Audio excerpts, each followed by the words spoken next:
उसको करने की मजबूरी है क्योंकि घर चलाना है, पैसे कमाने हैं, करियर को आगे बढ़ाना है। मैं लिख कर दे सकता हूँ कुछ महीनों के बाद किसी न किसी साइकोलॉजिकल इशू को लेकर हमारे पास आएंगे कि हमें कब ये फाइनल करना है कि हमको साइकोलॉजिस्ट से कनेक्ट करना चाहिए। रात के 12 बजे से लेके रात के या बोलना चाहिए 3 बजे के बीच को छोड़ना चाहिए। वो जो एक 5 रूल आप बोल रहे थे, 5 लव लैंग्वेज, 5 लव लैंग्वेज, वो क्या कहानी है सर?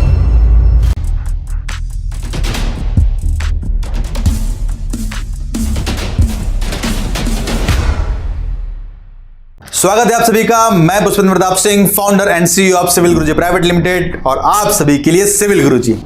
आज मैं फैक्चुअल सिविल इंजीनियरिंग के प्लेटफॉर्म पे स्पेशली आप लोगों के लिए ऐसे शख्स को बुलाया हूं जो कि आपके मेंटल पीस को सॉलिड करने पे, आपके संयम को और स्ट्रांग करने पे, आपके वेल्थ को इंक्रीज करने पे, आपके मेंटल पीस से। तो मैं इनवाइट करता हूं डॉक्टर हिमांश को, जो कि मिरेकल हीलिंग सेंटर के फाउंडर एंड सीईओ हैं, जिन्होंने 2017 में अपनी प्रैक्टिस स्टार्ट की और आज तक 700 से ज्यादा लोगों का पॉजिटिव रिजल्ट क्रिएट कर चुके हैं।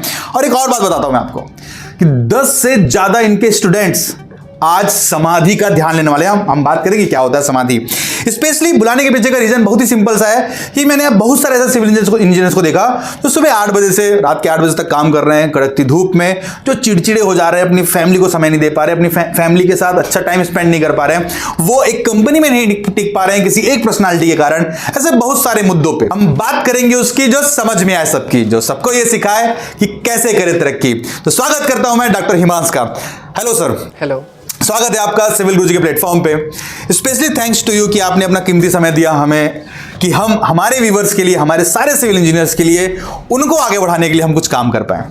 तो डॉक्टर सर, मैं डॉक्टर सर के बारे में और बता दूं। डॉक्टर सर साइकोलॉजिस्ट हैं, मेडिटेशन कोच हैं और एस्ट्रोलॉजर हैं। सर एक सवाल सबसे पहला सारे व्यूवर्स के रूप में कि ये हमको साइकोलॉजिस्ट के पास, हम जैसे सुनते हैं साइकोलॉजिस्ट तो हमको लगता है एक पागल आदमी है जो जिसको ठीक करवाने जाना है। तो सही समय हमें साइकोलॉजिस्ट को चूज करने का, साइकोलॉजिस्ट से अपना अपॉइंटमेंट फिक्स करने का, या फिर ये कहा जाए कि हमें कब ये फाइनल करना है कि हमको साइकोलॉजिस्ट से कनेक्ट करना चाहिए, बीमार होने के बाद या बीमार होने से पहले? सबसे पहली बात तो ये समझने की कि साइकोलॉजिकल इश्यूज भी एक तकलीफ है, एक समस्या है। जैसे सर्दी खांसी होता है, बुखार होता है, चूंकि psychological issues starting initial phase में दिखते नहीं है, इसलिए हम उसको एक्सेप्ट नहीं करना चाहते। हाँ जी। किसी की नेचर को हम एक्सेप्ट करके छोड़ देते हैं, ये तो गुस्सैल है, ये तो चिड़चिड़ा है, ये तो ऐसा ही है, इसको छोड़ दो। लेकिन बात ये आती है कि एक साइकोलॉजिस्ट से कंसल्ट करने का सही समय है अभी। आपको मिलना चाहिए, उनसे बात करना चाहिए। आपकी डे टू डे लाइफ को वो और बेटर कर पाएंगे, आपकी पर्सनल एंड प्रोफेशनल लाइफ को भी इम्प्रूव कर पाएंगे, क्योंकि आज का समय ऐसा है कि कोई भी आपकी बात सुनने वाला नहीं है जी। सब सुनाने के लिए बैठे हैं, सब सुनाने के लिए बैठे हैं। हम किसी की बात सुनने के लिए तैयार ही नहीं है। आप जब उनसे मिलोगे, आप देखोगे कि बहुत सारी चीज़ें हैं जो वो बेटर कर सकते हैं। आज की डेट में आप न्यूज़पेपर उठा के देखोगे कि चाहे जो भी न्यूज़पेपर हो, 10 में से कम 2-3 पॉइंट्स वो लोग साइकोलॉजिकल इश्यूज से रिलेटेड लिखते हैं, ताकि अच्छी पेरेंटिंग दे सके, एक रिलेशनशिप को वो बेटर कर सके। एक एग्जांपल में को कनेक्ट किया सर, हमने एक मूवी देखी है बहुत तगड़ी सी, आमिर खान की, तारे ज़मीन पे। जो छोटा सा बच्चा होता है, वो बच्चा परेशान होता है, चिड़चिड़ा होता है, लड़ाई झगड़े करता है, लेकिन एक्चुअल में उसका वो नेचर नहीं है। वो कुछ कहीं ना कहीं परेशान था, जिसको बहुत आसानी से ठीक कर दिया गया एक अच्छे पेरेंटिंग के थ्रू, जो कि आमिर खान जी हीरो बन के आया और उन्होंने एक बहुत ही अच्छा रोल अदा किया। तो पेरेंटिंग का जो कि सबसे पहला यही सवाल है मेरा कि एक सिविल इंजीनियर करीब 10 से 12 घंटे की ड्यूटी कर रहा है, जिसका एज करीब 21 से 24 साल है। वो धूप में खड़े होकर अपने कलर को काला कर रहा है, लोगों के लिए काम कर रहा है, उसको करने की मजबूरी है क्योंकि घर चलाना है, पैसे कमाने हैं, करियर को आगे बढ़ाना है, लेकिन वो खुश नहीं है उसमें। उस समय वो चिड़चिड़ा हो गया है, वो उसकी प्रोडक्टिविटी सही नहीं है, बार बार डांट खा रहा है अपने सीनियर से, अपने बॉस से, और हो सकता है कि उसको इस इंडस्ट्री के बारे में ऐसा फील हो रहा है कि यार ये अब करियर खराब हो गया, मतलब ये अच्छा नहीं है। उस समय उस इंजीनियर को ऐसे क्या प्रैक्टिस करना चाहिए जिससे कि वो मेंटल पीस को, जिसको हम कहते हैं कि वो खुश रह सके, अपनी फैमिली को सही समय दे, वो क्या करना चाहिए उसको? ये हमारे सारे ऑडियंस का प्रॉब्लम है। यहाँ तक मेरा भी था जब मैं 2013 में इंजीनियरिंग कंप्लीट किया और जब मैं जॉब कर रहा था, उस समय हमको समझ ही नहीं आता कि यार ये इंडस्ट्री खराब ही लगती है। तो मैं चाहूंगा कि आप प्लीज हमारे सारे व्यूवर्स को ये गाइड करें कि कैसे वो मेंटल पीस तक, एक पॉजिटिव एटीट्यूड तक पहुंच सकें। सबसे पहले तो समझने की बात यह है कि हमने कभी अपने आप के लिए समय निकाला ही नहीं। हम अपने आप के लिए समय नहीं निकालते, हम प्रोडक्टिविटी हमारी डाउन होते जाती है, हर जगह क्रिटिसाइज किया जाता है। फिर हमारे मन में भी खुद के लिए सवाल आती है कि दिन भर मेहनत कर रहे हैं, दिन भर पसीना बहा रहे हैं, ना घर में सम्मान मिल रहा है, ना दोस्त इज्जत कर पा रहे हैं, ना काम पे हमारा कोई ग्रोथ आ रहा है, प्रमोशन का तो कोई नाम ही नहीं है। तो समझने की बात ये है, जिस समय आपको ग्रोथ नहीं दिख रहा होता है उस समय तो आपको और ज़्यादा सीखने की ज़रूरत है, और ज़्यादा पॉलिशिंग की ज़रूरत है। हम जब लोगों से बात करते हैं, लोगों से सवाल करते हैं, कि आप खुद से सवाल करिए कि क्या आपको याद है आपकी हॉबीज़ क्या है, क्या आप अपनी हॉबीज़ को समय देते हैं। हॉबीज़ को सुन के हमारे यहाँ तो दिमाग ही घूम जाता है। हॉबीज़ का मतलब, फिर मैं याद दिलाता हूँ, याद करिए स्लैम बुक में कुछ फील किया करते थे हॉबीज़ के नाम पे, अगर आप उसको भी उठाकर देख सकते हैं, उसके बाद भी लोगों को हॉबीज़ याद नहीं आती, तो मैं बोलता हूँ कुछ नहीं तो फिटनेस क्लास पे जाओ, फिटनेस पे काम करो, क्योंकि अच्छा दिखना हर किसी को पसंद है। आप फिटनेस क्लास जाओगे, आपकी फिटनेस अच्छी होगी, आप अच्छे कपड़े पहनेंगे, आप कॉन्फिडेंट दिखेंगे। हम सबको बस ज़रूरत है, जिस समय आपकी डाउनफॉल चल रहा है, आप परेशान चल रहे हो, आपको ऐसा फील हो रहा है कि ज़िंदगी हम जी नहीं रहे हैं, ज़िंदगी कट रही है, कल का दिन भी कट गया, 2022 भी कट गया, 2023 भी निकल जाएगा, न्यू ईयर मनाने के लिए हम फिर चले जाएंगे। इसी बात से कनेक्ट किया सर कि जिंदगी कट रही है, बहुत सारे लोगों को फोन लगाओ और क्या हाल चाल, बस कट रही है यार।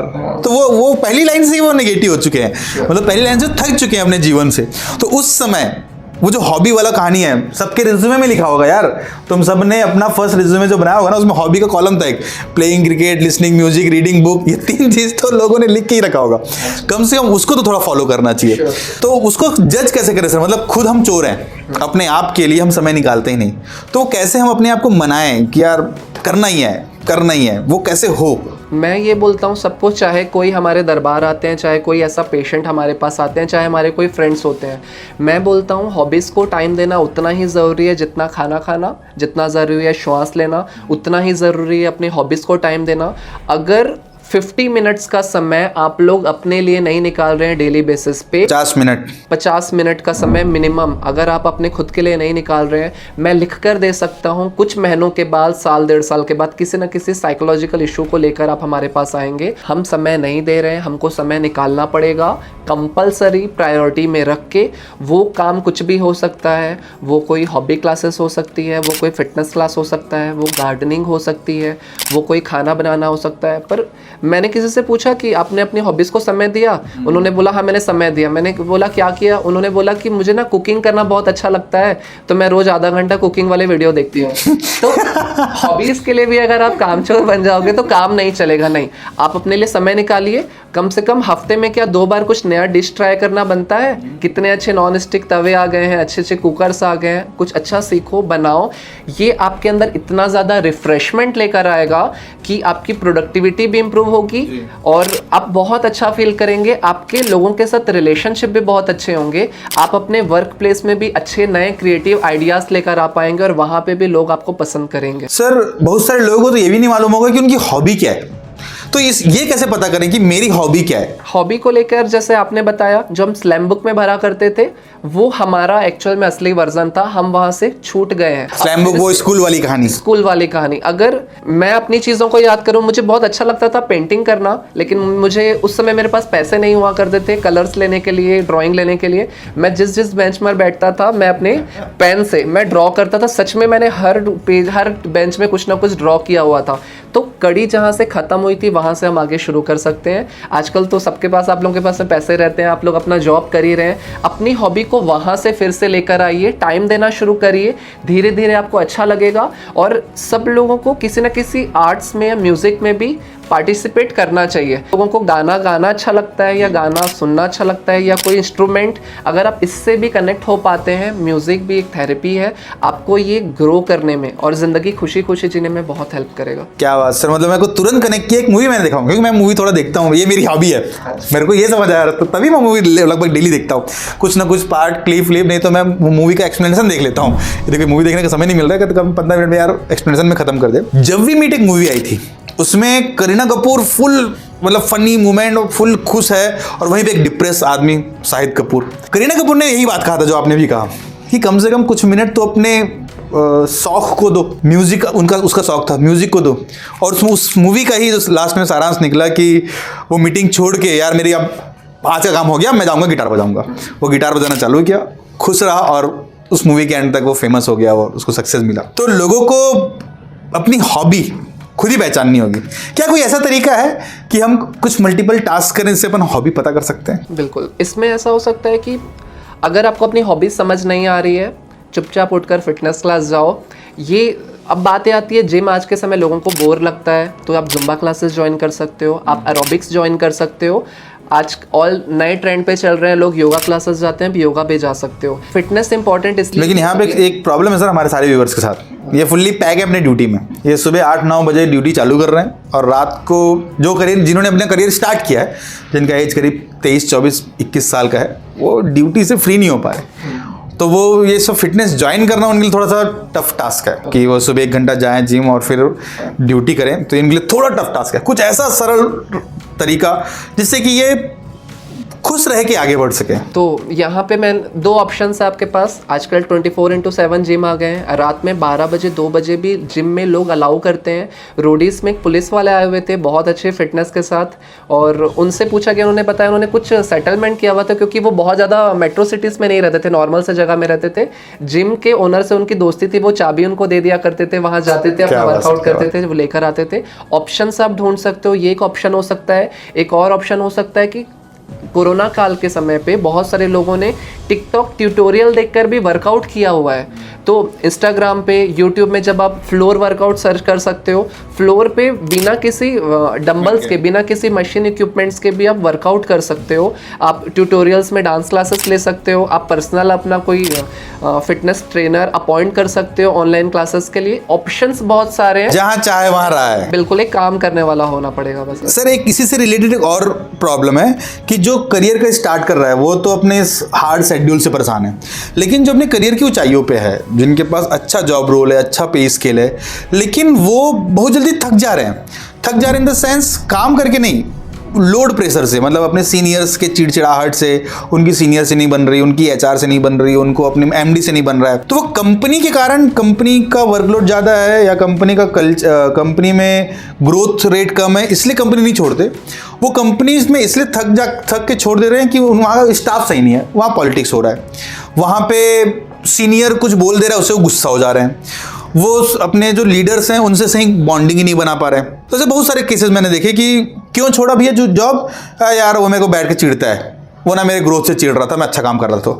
तो भाई उसको परेशानी होना चाहिए, तेरे को क्या परेशानी, तो ग्रोथ कर रहा है। तो इस सिचुएशन में कैसे डील करें हमारे इंजीनियर्स, क्योंकि बहुत सारे ऐसे एक्सपीरियंस इंजीनियर्स हैं, 15 साल एक्सपीरियंस है, 18 साल एक्सपीरियंस है, वो अपनी फैमिली को भी समय नहीं दे पा रहे हैं रिलेटेड टू, क्योंकि 8 से 10 घंटे वो ड्यूटी कर रहे हैं, उसके बाद घर जाते हैं, वही सड़ा सा मुंह लेके घर पहुंच रहे हैं, और यदि घर में कुछ कांड हो गया है तो सड़ा सा मुंह लेके वो ऑफिस पहुंच रहे हैं। इसको कैसे बैलेंस करें वो अपनी करियर लाइफ?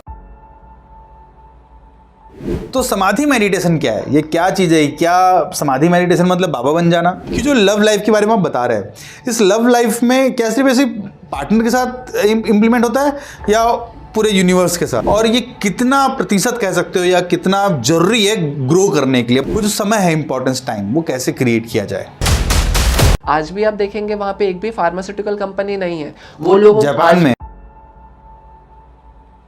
मैंने पढ़ा है कि इंसान एक सामाजिक जानवर है, ठीक है। हम लोगों के साथ रहना पसंद करते हैं, पर धीरे धीरे हम लोगों से व्यवहार करना भूल गए हैं, और अब हमारे पास ऐसा कोई है भी कि नहीं जो हमको व्यवहार करना सिखाए। यहाँ पे दिक्कत एक आ रही है। इसको और समराइज करा जाए तो आप बोल सकते हो कि वो पॉलिटिक्स हम फेस नहीं कर पाते।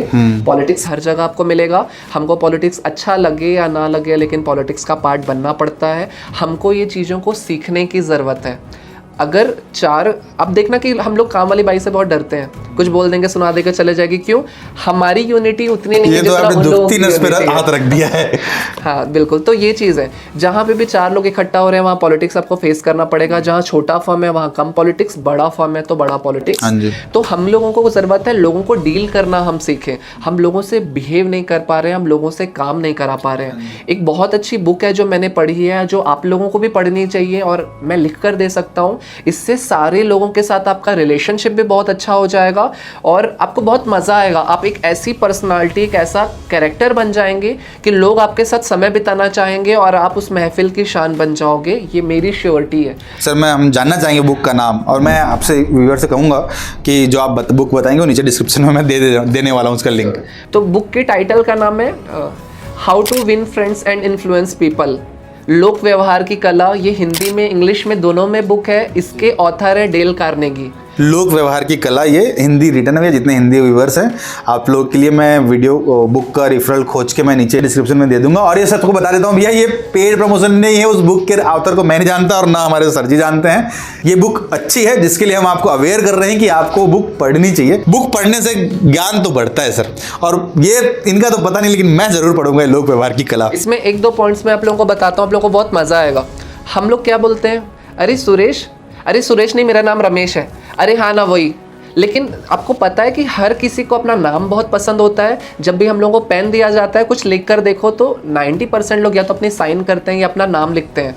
और जब आप किसी को नाम को याद करते हो और उनके नाम से उनको बुलाते हो अगले मीटिंग में, वो आप उसके दिल में उतर जाते हो। आप सोच भी नहीं सकते, उतना ज़बरदस्त प्रभाव पड़ता है। पर क्या आपने कभी किसी के नाम याद करने के लिए कभी मेहनत किया है, कभी नोट करके कभी प्रैक्टिस किया है? बोला जाता है कि एक व्यक्ति जो बहुत बड़े पद में बैठा है या बहुत बड़ा पॉलिटिशियन है, वो इसलिए नहीं वो उस पद में है कि वो बहुत एजुकेटेड है, वो इसलिए उस पद में है क्योंकि उसको सैकड़ों लोगों का, हजारों लोगों का नाम याद रहता है। और उस चीज़ में जाने अनजाने वो लोग बहुत अभ्यस्त हो जाते हैं, इसलिए लोग उनको पसंद करते हैं, उनको प्यार करते हैं। इस तरीके से बहुत सारी अच्छी चीज़ें उस बुक में लिखी हुई है, जिस चीज़ों को अगर आप पढ़ोगे आपको बेनिफिट मिलेगा। दूसरी चीज क्या होती है, हम कैसे किसी को काम कराते हैं, अरे यार ये कर देना, वो कर देना। लोगों को बुरा लगता है, भाई कैसे मेरे को बोल रहा है, नहीं करूंगा तो।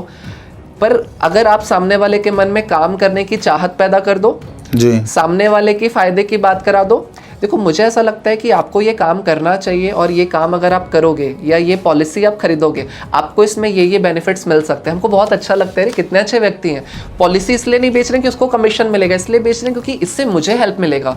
ये सबसे सही तरीका है एक इंसान से, एक पर्सन से काम कराने का। इस तरीके से बहुत सारी टीचिंग उसमें दी गई है। उसकी 4 से 5 टीचिंग को भी आप फॉलो कर लेते हो, आप एक बेहतर पर्सनालिटी बन चुके होगे। जी जी। वो जो एक 5 रूल आप बोल रहे थे, 5 लव लैंग्वेज, 5 लव लैंग्वेज, वो क्या कहानी है सर? ओके, अब एक बात ये आती है कि आप लोग काम करेंगे 12 घंटे 13 घंटे फील्ड में रहेंगे, फिर घर आएंगे, लेकिन घर आने के बाद आपके घर में अगर कलेश होगा तो आपको तो घर आने का मन ही नहीं करेगा। आपको लगेगा ना वर्क प्लेस में मैं खुश हूँ, ना घर में खुश हूँ, मेरा जीवन घर आते हैं सुकून के लिए और तो चीची का चाचा करने लग जाती है। हाँ, तो ये चीज़ ऐसी होती है कि अगर आप लोगों के साथ, स्पेशली अपने पार्टनर के साथ, अपने रिलेशनशिप को इम्प्रूव करना चाहते हैं, एक बहुत ही ज़बरदस्त बुक है जो हमारे पास रिलेशनशिप की काउंसलिंग के लिए लोग आते हैं, रिलेशनशिप बिगड़ते हुए रिलेशनशिप को सुधारने के लिए आते हैं, हम उनको ये बुक पढ़ाते हैं और उनकी चीज़ों को फॉलो करने के लिए बोलते हैं। मैं सर को रोकना चाहूँगा कि डॉक्टर हिमांशु जी का एक दरबार लगता है जो कि रायपुर में है और जो कि फ्री ऑफ कॉस्ट है, जिसका कोई चार्जेस नहीं लगता। सर जी का डिटेल मैं नीचे डिस्क्रिप्शन वीडियो में दे दूंगा। सर का एक वीडियो चैनल है जिसमें वहाँ के कुछ वीडियोस हैं, आप वहाँ से सर से कनेक्ट कर सकते हैं। और स्पेशली जो इस एरिया के लोग हैं, यदि आपको लगता है कि आपको एक पीस लाइफ के लिए किसी से कनेक्ट होने की जरूरत है, तो I strongly recommend doctor Himanshu. और साथ ही साथ एक और चीज़ मैं आपसे पूछना चाह रहा हूँ सर, कि जो लव लाइफ के बारे में आप बता रहे हैं, इस लव लाइफ में क्या सिर्फ ऐसे पार्टनर के साथ इम्प्लीमेंट होता है या पूरे यूनिवर्स के साथ? इस बुक के बारे में एक छोटी सी स्टोरी मैं सुनाना चाहूँगा, आप लोग बहुत कनेक्ट करेंगे। और ये ऐसी बुक है ये जिसको अनमैरिड लोगों को पढ़ने के लिए मना किया जाता है। मैं जब अनमैरिड लोगों को पढ़ने के लिए मना किया जाता है क्योंकि वो लोग शायद ज़्यादा रिलेशनशिप में अच्छे हो जाएंगे, रिलेशनशिप में ज़्यादा माइंड लगाएंगे। तो भैया जितने बैचलर हैं अभी नहीं पढ़ना है, आपको पहले शादी करना है फिर ये बुक परचेज करना। पर ये बुक मैं आप लोगों को बताता हूँ क्योंकि मैं 2nd ईयर में था, मैं अपने जीजा जी के साथ कहीं जा रहा था, उस समय उनके पास ये बुक थी। मैंने उनसे परमिशन लिया, उन्होंने बोला कि ठीक है आप पढ़ सकते हो। मैंने पढ़ा, मैंने पुणे जाते हुए आधी बुक पढ़ ली, वापस आते हुए आधी बुक पढ़ ली। मुझे उस दिन से बुक रटी हुई थी। उस बुक को पढ़ने के बाद मुझे समझ में आया कि रिलेशनशिप को हम जितना हवा बना के रखते हैं ये उतनी भी कठिन चीज़ नहीं है।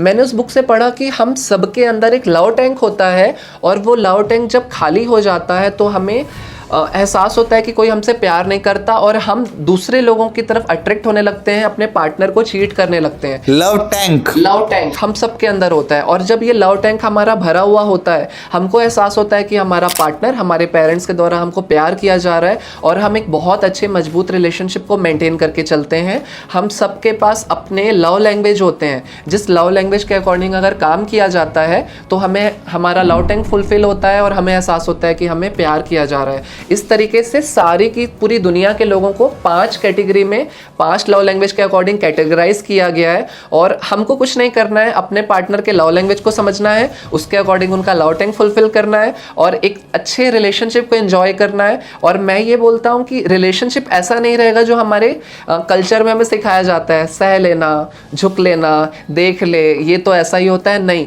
आप अगर इस बुक की टीचिंग को फॉलो करते हैं तो स्कूल टाइम पे, कॉलेज टाइम में एक क्यूटनेस वाली लव स्टोरी होती थी, एक मस्त रहता था मन में कि मिलना है, बात करना है, उस स्पार्क को, उस कनेक्शन को आप इंजॉय कर पाएंगे अपने उस रिलेशनशिप में। क्या बात, thank you so much, thank you so much हमारे व्यूअर्स को इतनी सारी डिटेल देने के लिए। और स्पेशली इस मुलाकात से मेरे को ये सीखने मिल रहा है कि ये भी एक आर्ट है, मतलब ये भी सीखने की चीज़ें हैं कि लोगों से कैसे बात करें, लोगों से, क्योंकि बचपन से हमको किसी ने नहीं सिखाया। बचपन में घर वालों ने थोड़ा सा टोका, हमने सोचा कि यार इनका काम ही है टोकना, हम अपने हिसाब से चलते चले आए। एक और सवाल है सर जो मैं लिख के लाया हूँ कि क्यों लोग अपने ऊपर समय देना नहीं चाहते। मतलब 20 के एज में, 25 के एज में, 30 के एज में लोग सिर्फ काम कर रहे हैं। सुबह उठते ही, मतलब मैंने ऐसा देखा है लोगों को कि घड़ी देख के 10 मिनट पहले उठते हैं ऑफिस जाने से, बाजू में साइट है उनका या कंस्ट्रक्शन वर्क है, उठते हैं, ब्रश किए, नहाए, गाड़ी में बैठ गए, नाश्ता हो सकता है रास्ते में कर ले रहे हैं या साइट में मिल जा रहा है, शाम को आए, घर पहुंचे, हाथ पाँव धोए, बिस्तर पे फ़ोन लेके रील देख रहे हैं। वो अपने ऊपर समय नहीं दे रहे हैं। तो ये कितना ज़रूरत है अपने ऊपर समय देना, और इसको कैसे क्रिएट करें, जैसे आपने कहा हॉबी, उसको कैसे, एक बार अगेन मैं चाहूँगा कि ये वो जो समय है, इंपॉर्टेंस टाइम, वो कैसे क्रिएट किया जाए। सबसे पहले तो ये चीज़ समझने की ज़रूरत है कि हम एक कल्चर को लेकर चल रहे हैं। अरे यही तो उम्र है कमाने का, अभी मेहनत नहीं करोगे, अभी तो जवान हो। आजकल के बच्चे अगर अपने पेरेंट्स को बोलते हैं मुझे स्ट्रेस लग रहा है, तो मार पड़ जाए, उनको डांट पड़ जाए।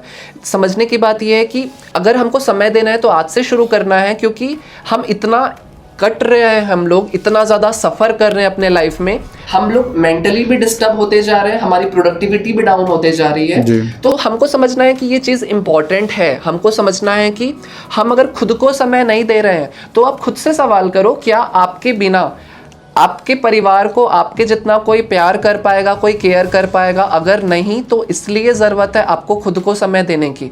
हमारे बिना सोचो जो भी एक्सपेंसेस है, जितने भी लोगों की जिम्मेदारियां हैं आपके ऊपर, अगर आपके नहीं रहने से क्या काम चल जाएगा? आप बोलोगे कि नहीं चलेगा। आप काम किन के लिए कर रहे हो, मेहनत कर रहे हो, आप उनके लिए ही काम कर रहे हो। इसीलिए हम लोगों को अपने आप को समय देने की ज़रूरत है। अगर समय नहीं दे रहे हो, आप तो देखो कि आप कर क्या रहे हो। वैसे भी आप इतना सारा मेहनत कर रहे हो, लेकिन घर आके अपने परिवार को प्यार से बात भी नहीं कर पा रहे हो। क्यों? ना काम पे ध्यान हो रहा है, ना घर पे टाइम दे पा रहे हो, ना अच्छी अर्निंग कर पा रहे हो। आप तो हर जगह परेशान हो रहे हो, बाद में घर वाले भी डांट रहे हैं, वर्क प्लेस में सुना रहे हो। आपको तो आत्महत्या के अलावा कुछ सूझेगा नहीं। आपको पता है हर रोज कितने सुसाइड अटेम्प्ट्स हो रहे हैं। क्यों?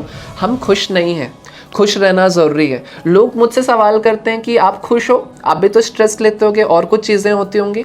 तो मैं बोलता हूँ कि हाँ, मैं खुश हूँ। जब मैं सोचता हूँ तो मुझे याद आता है सच में मेरे लाइफ में कोई भी प्रॉब्लम्स नहीं है। ऐसा अगर सोचा जाए मेरी लाइफ की चीज़ों को देख के तो लगेगा यहाँ तो इश्यूज़ है, यहाँ तो प्रॉब्लम्स है। तो हमको समझना पड़ेगा एक माइंडसेट का।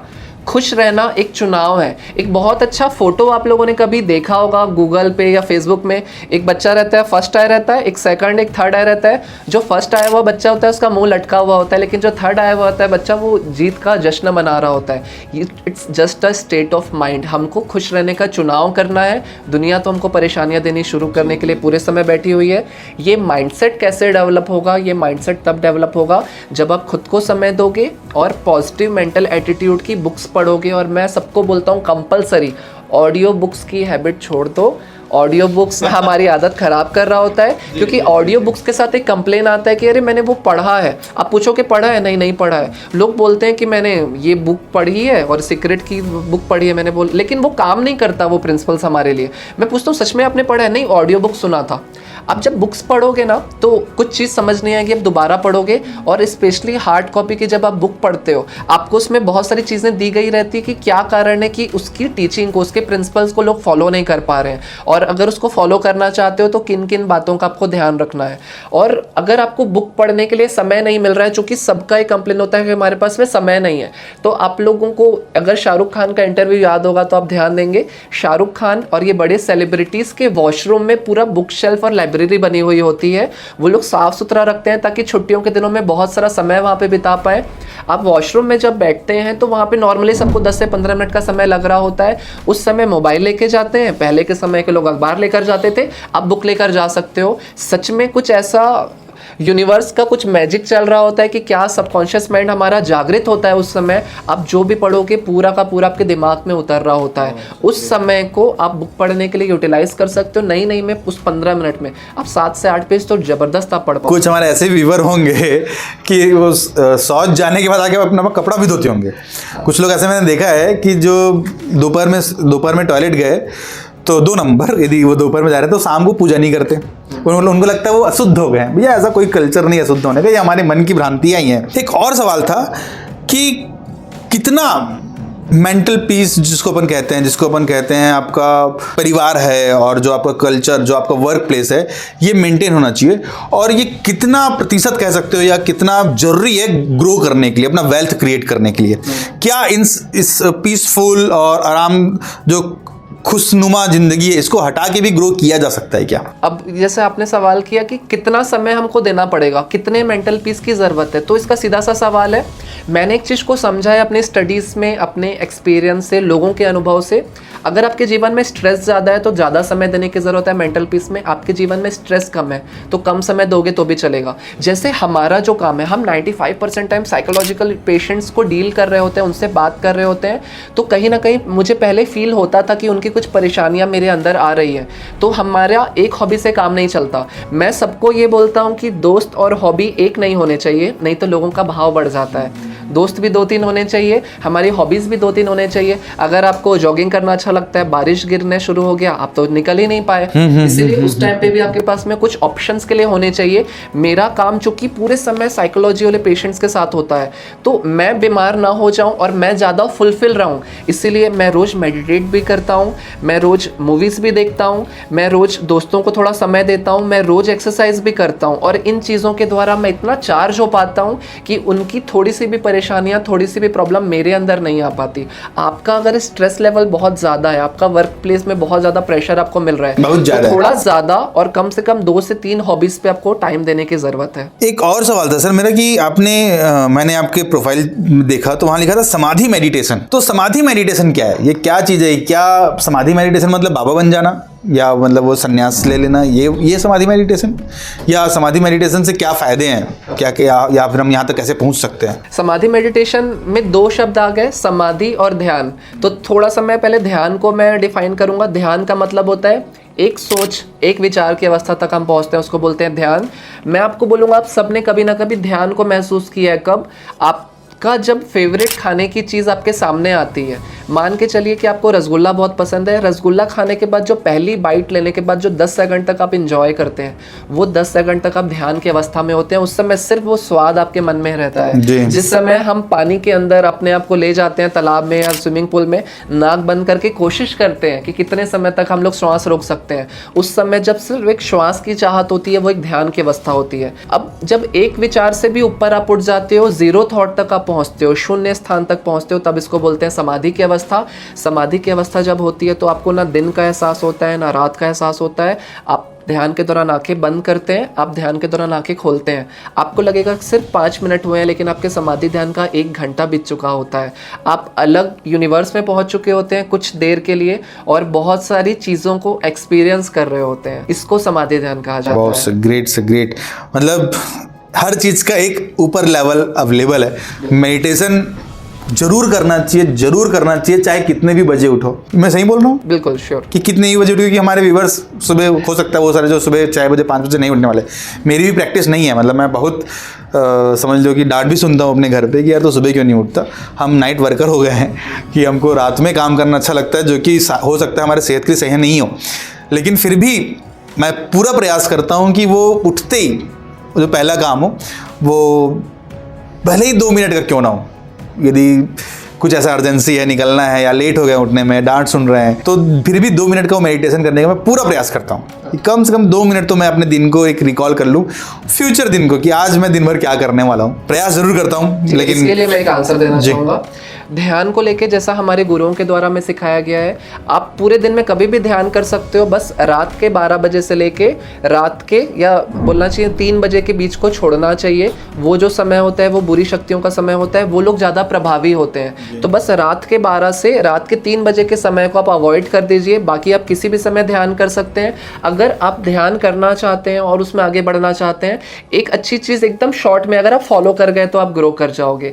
रोज़ अगर आप सेम समय में सेम जगह पर ध्यान करते हो और उस निरंतरता को कई दिनों तक आप बनाए रखते हो, आप मेडिटेट होने लगते हो। एक रिसर्च में पाया गया है कि रोज़ 15 सेकंड का ध्यान भी आपको अच्छे फिजिकल और मेंटल हेल्थ तक पहुंचने में मदद करता है। 15 सेकंड मतलब वो पता भी नहीं चलेगा। इसलिए चाहे जो भी हो, रिजल्ट्स आए या मत आए, कम से कम रोज 5 मिनट ही सही ज़रूर आप ध्यान के लिए बैठो। Thank you so much sir, thank you so much. मैं अपने सारे व्यूअर से चाहूँगा कि यदि आप और भी जानकारी चाहिए हमारे रैकी ग्रैंड मास्टर, एक चीज़ मैं भूल गया हूँ ये सवाल करना कि क्योंकि मेरे पीछे पेज में लिखा हुआ है। Sir I request, what is about recce? क्योंकि मैंने बहुत सुना है रैकी ग्रैंड मास्टर, मतलब रैकी थेरेपी के बारे में मैं ये जानना चाहूँगा, हमारे व्यूअर्स को भी ये बताना चाहूँगा कि क्या है वो रैकी का प्रैक्टिस। क्या होता था, एक छोटी सी कहानी है रेकी को लेके, क्योंकि वो कहानी से हम सब जुड़े हुए हैं। भगवान गौतम बुद्ध के शिष्य जब शिक्षा ग्रहण करने के बाद भिक्षा मांगने के लिए जाते थे तो चोर और डकैत के द्वारा उनके ऊपर अटैक किया जाता था, उनके खाने उनके पैसे छीन लिया जाता था।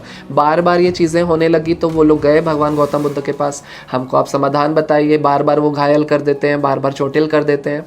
तो भगवान गौतम बुद्ध ने अपनी चीज़ें बताई तो उनके जो गुट शिष्यों का गुट था, उन्होंने बोला कि हम लोग चाहते हैं कि हम भी आत्मरक्षा करना चाहते हैं, अब हमको भी कुछ सिखाओ कि हम भी जवाबी हमला कर सके। लेकिन उनका एक और गुट था, वो लोगों ने कहा कि हम अटैक तो नहीं करना चाहते, लेकिन जब हम घायल हो जाते हैं तो हम खुद का इलाज कर पाएँ और अपने आप को ठीक कर पाएँ। तो उस समय उनके शिष्यों का एक गुट उनको कुंफू का इजाद करके दिया गया, जो उन्होंने चाइना में एक्सप्लोर किया।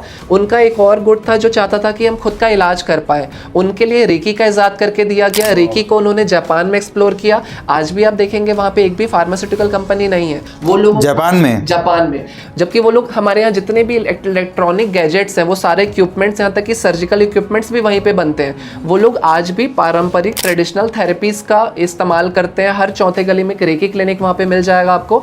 और उनको अगर बहुत मेडिसिन की ज़रूरत पड़ती है तो अदर कंट्रीज से वो लोग इंपोर्ट करते हैं। रेकी में कुछ सिम्बॉल्स बने हुए होते हैं, उस सिम्बॉल्स की अपनी शक्ति होती है, अपनी एनर्जी होती है, और उसका इस्तेमाल करके हम लोगों की बीमारियों का, प्रॉब्लम्स का इलाज करते हैं। जैसे अलग अलग धर्म के अपने सिम्बॉल होते हैं, हिंदुओं का सिम्बॉल है ओम, स्वास्तिक, जैनियों का सिम्बॉल है ह्रीम, क्रिश्चियंस का सिम्बॉल है क्रॉस, वैसे ही जापानीज सिम्बॉल्स बने हुए हैं बहुत सारे रेकी में। उसके थ्रू हम लोगों की बीमारियों का इलाज करते हैं, बिना मेडिसिन के, बिना टच के। Thank you so much sir, thank you so much. और आपको जितनी भी और जानकारी चाहिए, मैं सर का चैनल का लिंक नीचे दे दूंगा। आप सर से प्लीज़ रिक्वेस्ट कीजिएगा उन सारे नॉलेज को देने के लिए जिससे कि आपका फ़ायदा हो। तरीका एक ही है, जीवन में आगे बढ़ते जाओ। जब तक आप बढ़ोगे तब तक आपकी फैमिली खुश रहेगी। आप अपनी फैमिली के लिए काम कर रहे हैं। हम सुबह 8 बजे से रात के 8 बजे तक इसलिए काम करते हैं ताकि हम घर में जाके अपनी फैमिली के साथ अच्छा टाइम बिता सकें। और वो अच्छा टाइम बिताने के लिए आपको खुश रहना बहुत ज़रूरी है। पैसे कमाओ चाहे ना कमाओ, नाम कमाओ चाहे ना कमाओ, फैमिली ज़रूर कमाओ, क्योंकि वो फैमिली पैसों के लिए नहीं जीती, वो फैमिली आपके लिए जी रही है। तो आप कितने खुश हैं उस बहुत डिपेंड करता है आपकी फैमिली का कल्चर कैसे बिल्ड होगा। Thank you so much sir कि आप हमारे व्यूवर्स के लिए आए। और I request to all viewers कि आपको और किस चीज़ों के बारे में जानकारी चाहिए, आप नीचे कमेंट बॉक्स में बताओ। मैं जरूर उस इंडस्ट्री के एक्सपर्ट्स, उस इंडस्ट्री के स्पेशलिस्ट को अपने प्लेटफॉर्म पे बुलाने की कोशिश करूंगा, जिससे कि हम सब मिलकर आपको आगे बढ़ाने के लिए प्रयास कर पाएं। Thank you so much, thank you so much sir.